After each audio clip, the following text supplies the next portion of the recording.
12월 28일 월요일, 오늘 우리에게 주신 하나님의 말씀은 베드로 후서 2장 1절부터 11절까지입니다. 제가 봉독하도록 하겠습니다. 그러나 백성 가운데 또한 거짓 선지자들이 일어났었나니 이와 같이 너희 중에도 거짓 선생들이 있으리라. 그들은 멸망하게 할 이단을 가만히 끌어들여 자신들을 사신 주를 부인하고 임박한 멸망을 스스로 취하는 자들이라. 여럿이 그들의 호색하는 것을 따르리니 이로 말미암아 진리의 도가 비방을 받을 것이요, 그들이 탐심으로써 지어낸 말을 가지고 너희로 이득을 삼으니 그들의 심판은 옛적부터 지체하지 아니하며 그들의 멸망은 잠들지 아니하느니라. 하나님이 범죄한 천사들을 용서하지 아니하시고 지옥에 던져 어두운 구덩이에 두어 심판 때까지 지키게 하셨으며 옛 세상을 용서하지 아니하시고 오직 의를 전파하는 노아와 그 7 식구를 보존하시고 경건하지 아니한 자들의 세상에 홍수를 내리셨으며 소돔과 고모라 성을 멸망하기로 정하여 재가 되게 하사 후세에 경건하지 아니할 자들에게 본을 삼으셨으며 무법한 자들의 음란한 행실로 말미암아 고통당하는 의로운 롯을 건지셨으니 이는 이 의인이 그들 중에 거하여 날마다 저 불법한 행실을 보고 들음으로 그 의로운 심령의 상함이라. 주께서 경건한 자는 시험에 건지실 줄 아시고 불의한 자는 형벌 아래 두어 심판 날까지 지키시며 특별히 율법을 따라 더러운 정욕 가운데 행하며 주관하는 일을 멸시하는 자들에게는 형벌할 줄 아시느니라. 이들은 당돌하고 자긍하며 떨지 않고 영광 있는 자들을 비방하거니와 더 큰 힘과 능력을 가진 천사들도 주 앞에서 그들을 거슬러 비방하는 고발을 하지 아니하느니라. 아멘. 오늘의 본문인 베드로후서 2장은 거짓 선생, 거짓 선지자, 진리가 아니라 거짓을 말하는 자들에 대해서 이야기하고 그들의 심판을 말하고 있습니다. 거짓 선생, 거짓 선지자는 아주 오래전 구약시대부터 있어 왔습니다. 출애굽할 때 강팍한 바로의 마음을 돌이키려고 하나님께서 10가지 재앙을 내리셨을 때도 그럴듯하게 또는 비슷하게 하나님의 재앙을 흉내내던 애굽의 요술사들도 있었고, 이스라엘 왕조 시대에도 회개하지 않으면 이스라엘에 멸망할 것이라는 하나님의 계시를 받은 여러 선지자들과 맞서서 옛 영광을 계속 누릴 것이라고 하나님의 선지자들을 대항하는 거짓 선지자들도 존재했습니다. 그 외에도 성경에는 거짓을 조장하는 자들을 수없이 많이 발견할 수 있습니다. 오늘 베드로 후서가 기록한 시기에는 헬라 문화가 창궐하는 시대로 인문학의 태동기였던 시대였습니다. 특히 이 당시에는 영지주의가 유행했는데, 영지주의는 육체는 악하고 영혼은 선하다고 보고 몸에 갇혀있는 영혼이 자유롭게 되는 것을 구원이라고 생각한 이단이었습니다.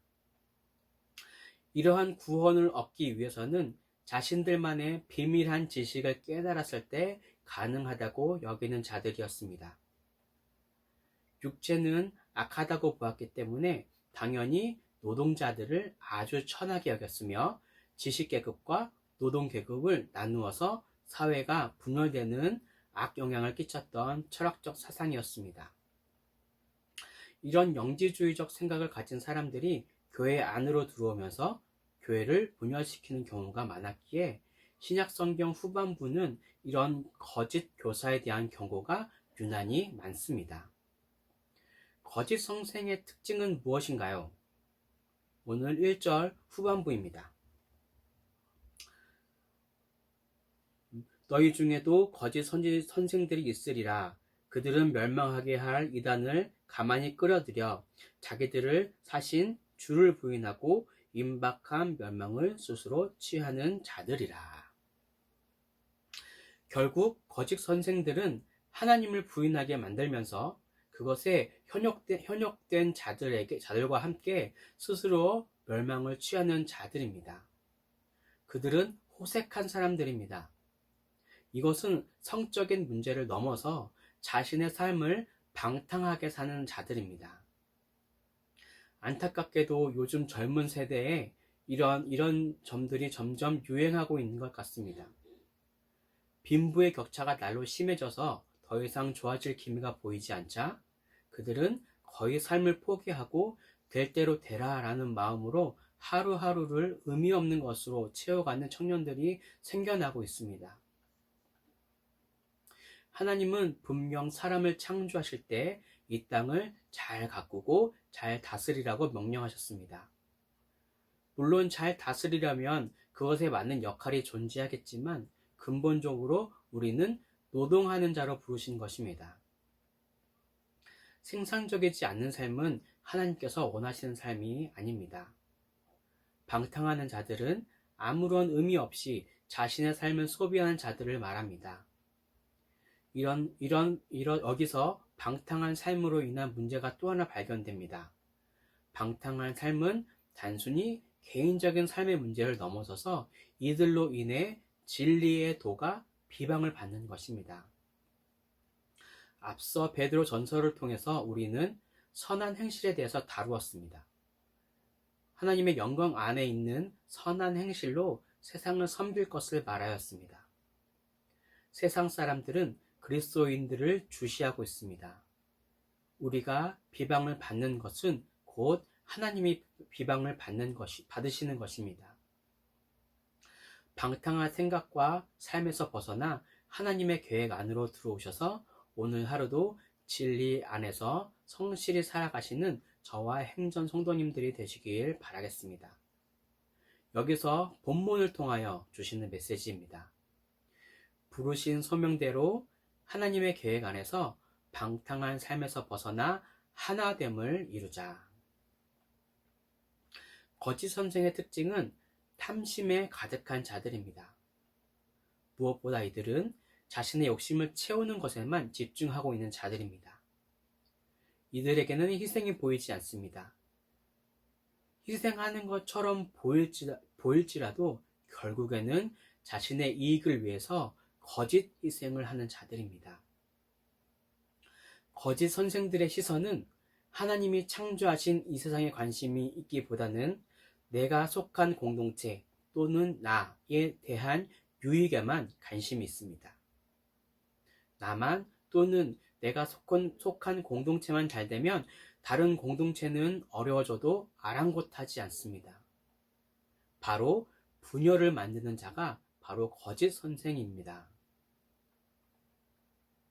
우리 안에 교묘하게 들어온 거짓 선생을 분별하여서 우리가 그들의 사상에 젖어들지 않고 방어할 수 있는 힘과 지혜가 이 새벽 은혜의 시간을 통해서 성장하시길 간절히 바랍니다. 우리에게 주시는 두 번째 메시지입니다.